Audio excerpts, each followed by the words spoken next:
Assalamualaikum warahmatullahi wabarakatuh. Alhamdulillah tatimmu bihas salihat. Nusalli wa nusallimu ala sayyidis sadat wa qadatil qadat sayyidina Muhammad sallallahu alaihi wasallam wa ala alihi wa ashabihi ahli sidqi wal amjad.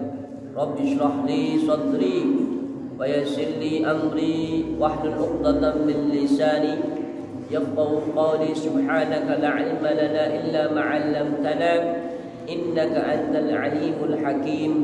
Wa la haula wa la quwwata illa billahil 'aliyyil 'azim.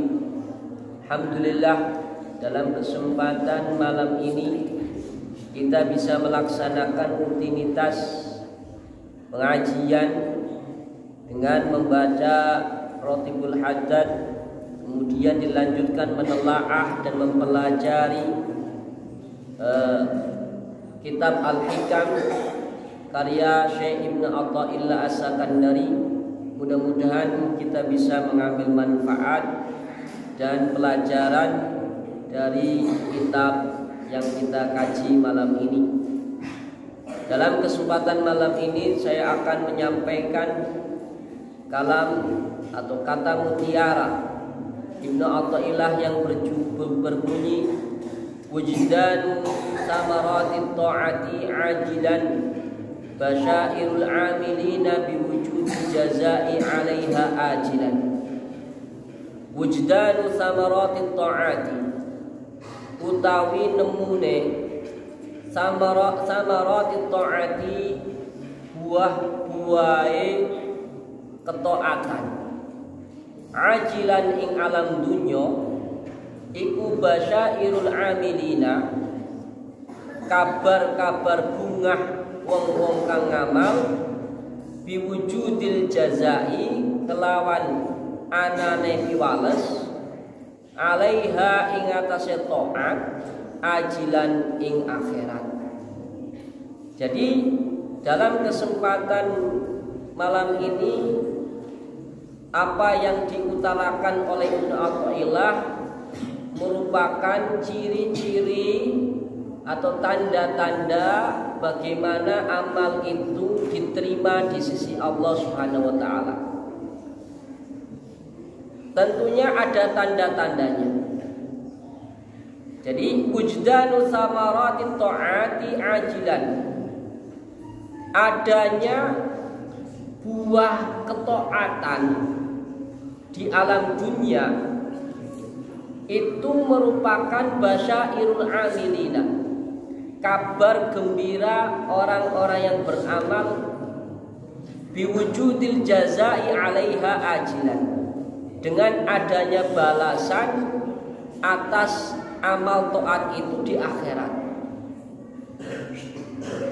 Dalam syarah Asy-Syarqawi bahwa buah daripada ketaatan itu akan nampak pada diri manusia yang beramal soleh berupa ketenangan hati atau kenikmatan ibadah dan kebungahan atau rasa bahagia hati itu setelah berbuat amal soleh. Itulah ciri-ciri amal itu diterima di sisi Allah. Bukan berarti cirinya amal itu diterima di Allah misalkan kemudian datang rezeki banyak, tidak, atau datang harta yang banyak, belum tentu. Barangkali itu adalah ujian, barangkali itu adalah istidraj. Bukan berarti orang soleh beramal, beribadah, kemudian muncul karomah, itu merupakan tanda-tanda mutlak bahwa amal itu diterima. Belum tentu. Barangkali itu adalah cobaan yang mana menguji pada keimanan orang tersebut.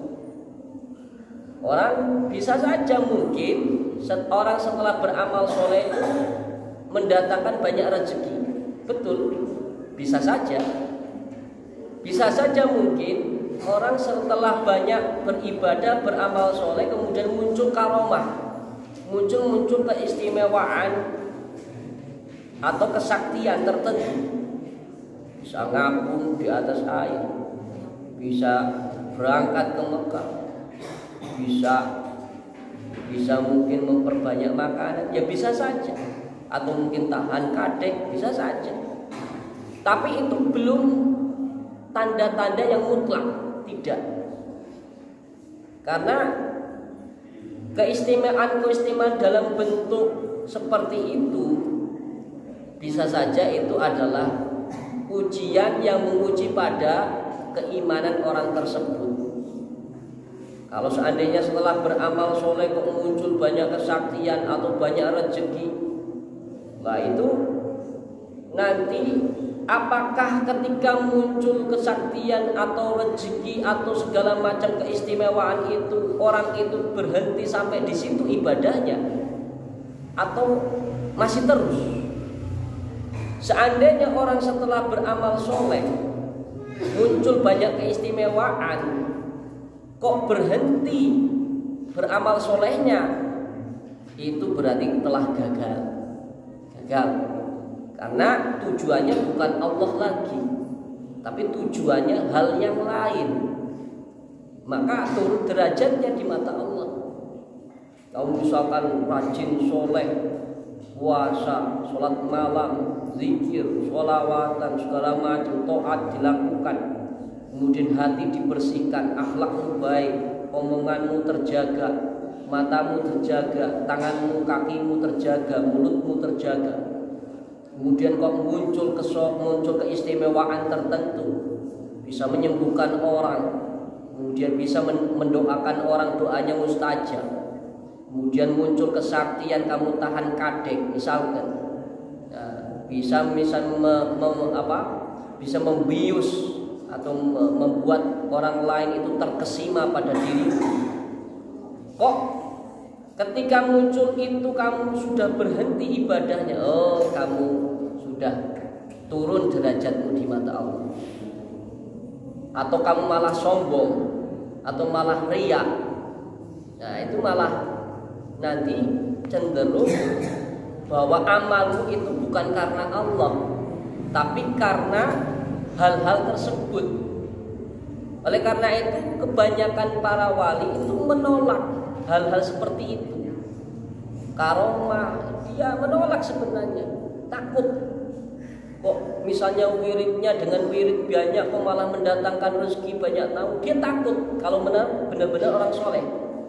Takut kenapa? Takut bahwa ini adalah ujian yang menghalanginya usul kepada Allah Subhanahu wa taala. Takutnya bahwa dia berhenti sampai di situ ibadahnya, sehingga tujuan ibadahnya bukan Allah lagi, tapi hajat-hajat duniawi atau hadzun nafsi, atau bagian dirinya yang dia inginkan, nafsu yang dia inginkan. Nah, itu takut para wali itu seperti itu. Muncul karomah itu sebenarnya takut paling. Takutnya apa? Takutnya nanti malah riya, malah sombong, malah berhenti ibadah. Berarti dengan muncul karomah, saya sudah ngaku usul, saya sudah ngaku wali. Ya akhirnya berhenti sampai di situ ibadahnya, taatnya. Sudah selesai, wassalam. Kamu tidak lagi dekat kepada Allah Subhanahu wa taala. Lah, tanda-tanda bahwa buah ketaatan itu muncul itu merupakan kabar gembira. Nah, tanda-tandanya gimana sih? Tanda-tandanya bahwa amalmu atau ketaatanmu menimbulkan buah. Apa sih buah hakiki hasil daripada amalmu? Yaitu ketentraman, ketenangan hati. Kamu bisa menikmati ibadah. Kamu kok setelah sholat merasa tenang, merasa gembira, merasa bunga. Disitulah ciri-ciri bahwa amalmu diterima. Nanti pun di akhirat akan kau petik. Nah itu. Jadi di sini dikatakan ma yajidul amiluna bi ta'atillah ta'ala fi amalin ajil min mazidil iman wal yaqin wa tansammuruhul unsi wal ladidul qurbi wal latiful husli basyairu min Allah ta'ala ajilatan bi wujudil jazai 'alaiha fid daril akhirah bi annaha maqbulatun 'inda Allah ta'ala. Jadi apa yang didapatkan orang-orang yang beramal dengan ketaatan itu di alam dunia ini, dengan semakin banyak ibadah, iman semakin tambah, keyakinan akan akhirat, akan surga, akan neraka, akan keimanan kepada Allah semakin bertambah. Kemudian rohani kita, spiritual kita merasa tenang, kemudian nikmat dekat dengan Allah, kemudian kelembutan bahwa kita telah sampai pada kehariban Allah. Nah, disinilah kamu sebenarnya, tanda-tanda sebenarnya bahwa amalmu diterima nanti di akhirat. Kalau hanya sekedar hasil ketaatan mendatangkan rezeki, menanjalkan kemuliaan di mata manusia, kemudian karomah, itu belum tentu bahwa amalmu itu diterima. Belum tentu, nanti di akhirat belum tentu diterima. Bahkan itu bisa saja istidraj, bisa saja merupakan elu-elu, atau istilahnya Allah itu sedang ngasih umpan kepadamu yang di dalamnya adalah kail pancing seperti kail ikan yang akan membunuhmu dan mematikan di kehadiran Allah Subhanahu wa taala. Oleh karena itu maka ahli suluk, orang-orang yang mencoba untuk mendekat kepada Allah itu sangat penuh hati-hati. Maka Kiai Haji Abdul Hamid Pasuruan yang terkenal kewaliannya itu, ketika beliau taat, sering baca Quran siang malam, sering kali khatam, wiridnya, sholawatnya, kemudian kok tiba-tiba datang banyak tamu meminta doa, banyak yang ngamplopin, beliau malah takut, malah nangis.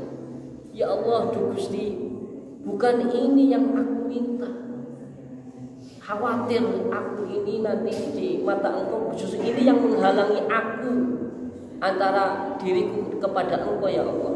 Jangan-jangan tamu ini yang menghalangi aku, banyak tamu, banyak ngamplop. Jangan-jangan nanti hatiku dan pikiranku sibuk dengan hal-hal itu, bukan lagi sibuk untuk ibadah kepada Allah. Nah itu seperti itu. Seperti itu. Maka ketika misalkan dulu zaman Presiden Soekarno itu Habib Ali Habsyi Kuitang didatangi Presiden Soekarno. Presiden Soekarno mengundang Habib Ali Al-Habsyi Kuitang ini untuk datang ke istana untuk mendoakan negara ini, bangsa ini. Akhirnya Habib Ali pun datang ke istana negara mendoakan semoga Indonesia sejahtera, semoga Indonesia bangkit dari keterpurukan, dari penjajahan, semoga ekonomi lancar, kemudian semuanya Indonesia berhasil merdeka. Didoakan oleh Habib Ali Kuitang. Benar, didoakan, mustajab. Jadi Indonesia mulai maju dipimpin Soekarno setelah didoakan Habib Ali Al-Habsyi Kuitang. Maka Habib Ali Kuitang kembali ke rumahnya. Setelah itu Presiden Soekarno ngutus ajudannya untuk datang ke Habib Ali Al-Habsyi itu. Dan pesan Soekarno kepada ajudannya agar disampaikan ke Habib Ali. Akhirnya ajudannya datang ke Habib Ali Al-Habsyi. Habib, ada salam dari Presiden. Terus kedua, Habib mau minta apa? Presiden akan mengabulkan apa yang akan diminta oleh Habib Ali Al-Habsyi. Jawabannya Habib Ali Al-Habsyi apa? Jawabannya, bilangkan ke Soekarno bahwa nanti selanjutnya jangan undang saya lagi ke istana, dan cukup permintaan saya adalah jangan undang saya lagi ke istana karena itu mengganggu ibadah saya. Artinya apa? Artinya bahwa seorang wali, bahwa dengan ijabahnya doa segala macam itu bukan hal-hal materi yang diminta. Walaupun doanya sudah mustajab, bukan ingin balasan materi, tidak. Ingin balasan mulia di mata manusia, tidak. Bukan ingin datang karomah, keistimewaan tertentu, tidak. Tidak seperti itu. Yang diinginkan seorang wali adalah tetap usul, tetap bersanding, tetap bercengkrama siang malam dekat dengan Allah Subhanahu wa taala untuk berkesinambungan terus-menerus seperti itu. Dan kalau sekarang kan ibadah-ibadah kita kan modus ya. Ibadah riyadhah hoyong ieu, hoyong itu. Ya. Bukan niat untuk usul kepada Allah, tapi ada hajat-hajat duniawi. Itu ya memang kelas kita. Kalau kelas wali tidak seperti itu.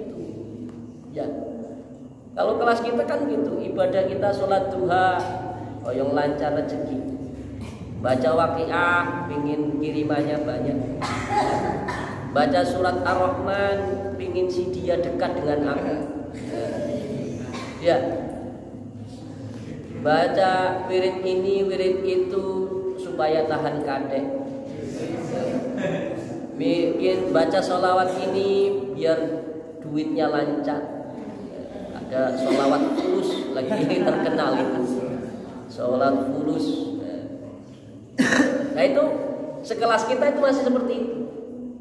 Jadi pingin ibadah itu hanya pingin balasan duniawi. Ya nggak apa-apa, itu termasuk ikhlas. Tapi tingkatan ikhlas yang rendah, tingkatan ikhlas yang terendah. Jadi ada ikhlas, orang beribadah ikhlas, meminta kepada Allah dengan wasilah ibadahnya supaya dibalas dengan rezeki yang di dunia ini. Ya nggak apa-apa, itu memang masih tingkatan ikhlas kita seperti itu. Tapi ya lama-lama harus belajar bahwa tidak sebatas itu saja.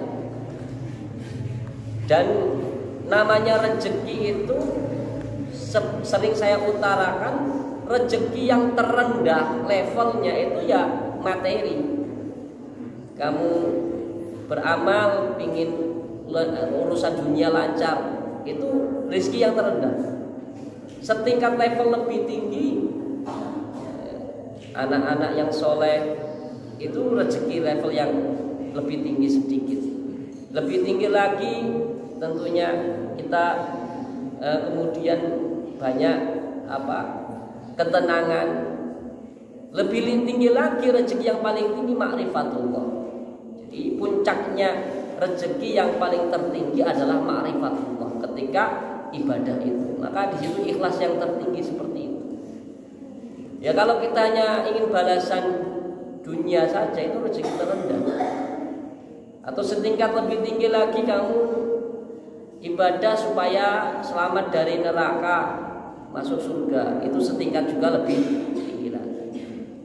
Kalau setingkat yang lebih paling tinggi, ya sudah, pokoknya mau masuk neraka atau enggak dimasukkan surga, saya tetap ibadah kepada Allah. Yaitu sekelas para nabi, para wali.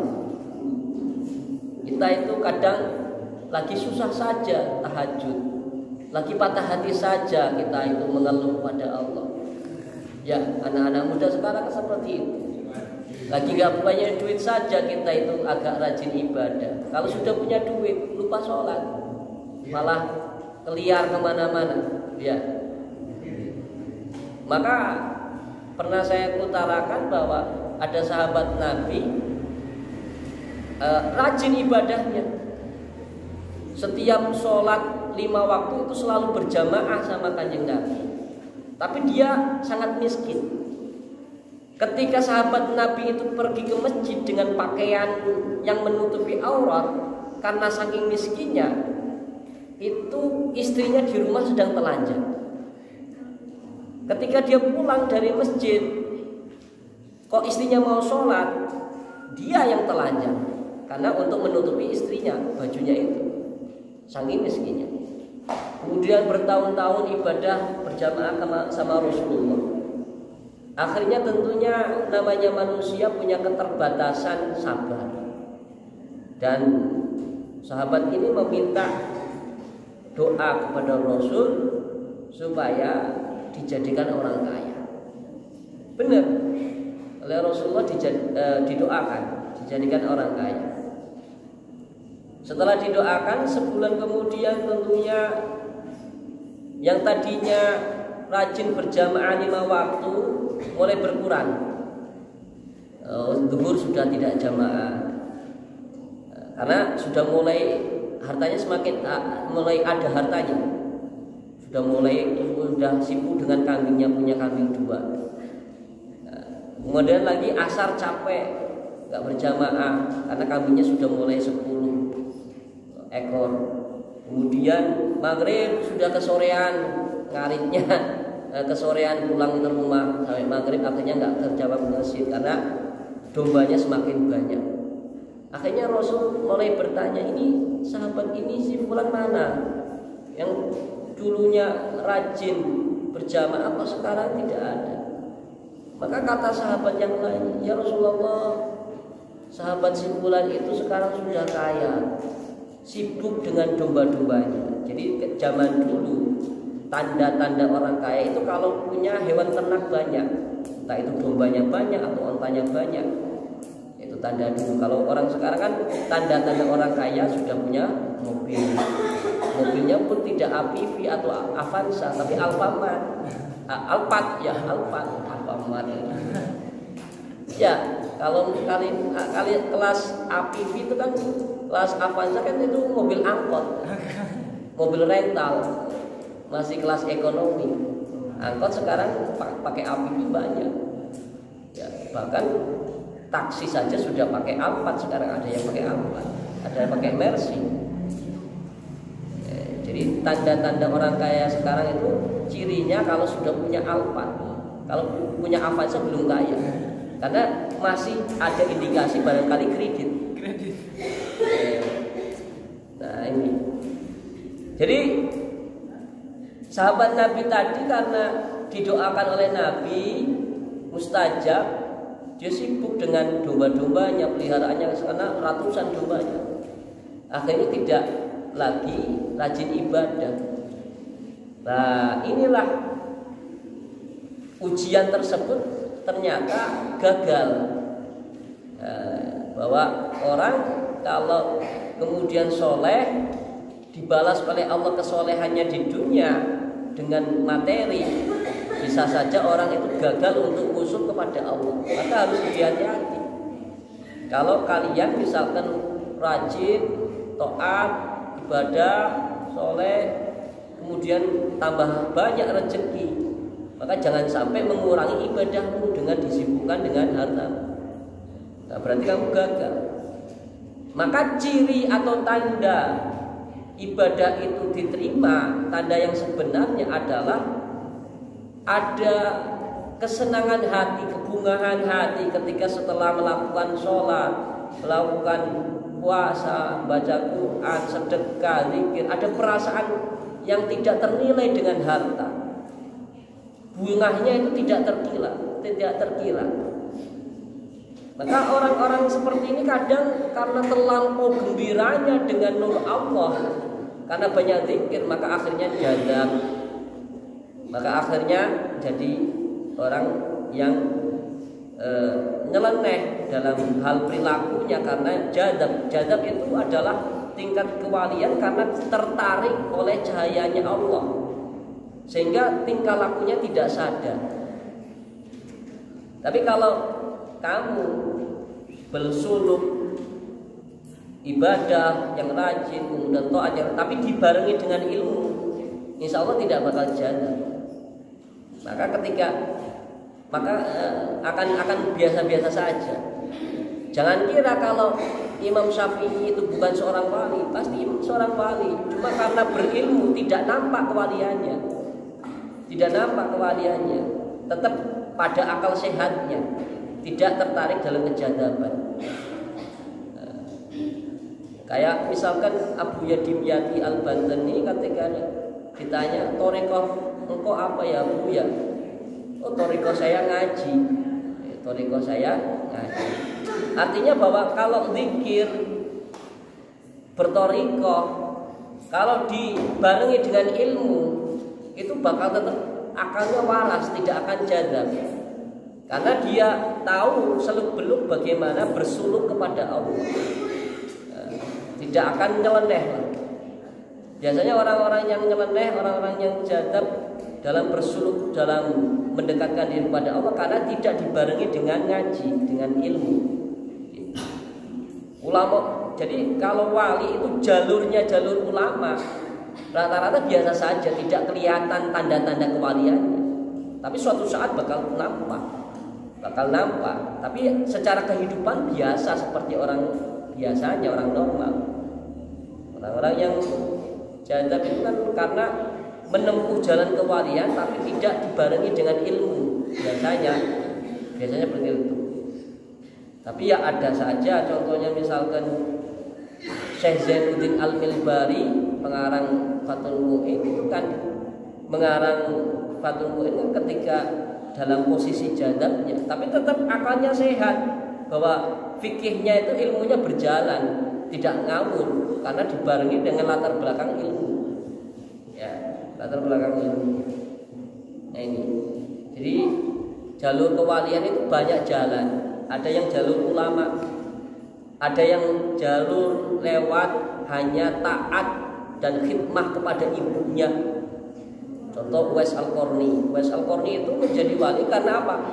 Sangat takzim, sangat hormat pada ibunya. Sampai akhirnya dia itu berani gendong ibunya dari Yaman ke Mekah untuk berangkat haji. Digendong ibunya. Bahwa kamu berani nggak gendong ibu kamu menuju ke Mekah? Tipu. Paling yang digendong pacar kamu. Ya. Ada juga orang menempuh jalan kewalian, bahkan yang sangat lucu. Gara-gara sering dimarahi istri itu bisa jadi wali. Yaitu Abdurrahman Bajahlaban, Syekh Abdurrahman Bajahlaban, ulama di Hadramaut sana. Jadi Abdurrahman Syekh Bajahlaban ini menjadi wali karena sering dimarahi oleh istrinya, tapi diam, sabar. Ya, nanti kamu Padri sering dicaraikan sama istri kamu, bisa saja jadi wali, asal sabar. Asal sabar. Anggap saja radio butut. Nah itu. Kalau lagi marah, lagi ngomel, nah ini. Nah itu seperti itu. Jadi wujdanu samarati ta'ati ajilan wa syairu amilna bi wujudil jazai 'alaihi ajilan. Terdapatnya buah ketaatan di alam dunia itu merupakan kabar gembira orang-orang yang beramal dengan adanya balasan atas ketaatan tersebut di akhirat. Jadi kalau ada buah ketaatan yang kamu rasakan di dunia ini berupa kebungahan hati, ketenangan jiwa, kenikmatan dalam beribadah, ini menunjukkan diterima amalmu dan nanti di akhirat ada pahalanya. Tapi kalau kamu sholat kok tidak ada perubahan apa-apa, tidak ada ketenangan, tidak ada kebungahan, bahkan tetap saja malas ibadah, nah ini tanda-tanda amalmu bisa saja tidak diterima oleh Allah. Maka cirinya amal itu diterima kalau kamu setelah sholat merasa gembira, bunga, tenang hatinya, bisa menikmati sholat, bisa menikmati baca Quran, bisa menikmati zikir. Disitulah tanda-tanda bahwa amal itu ada pahalanya nanti di akhirat. Itu saja mungkin yang bisa saya sampaikan. Assalamualaikum warahmatullahi wabarakatuh.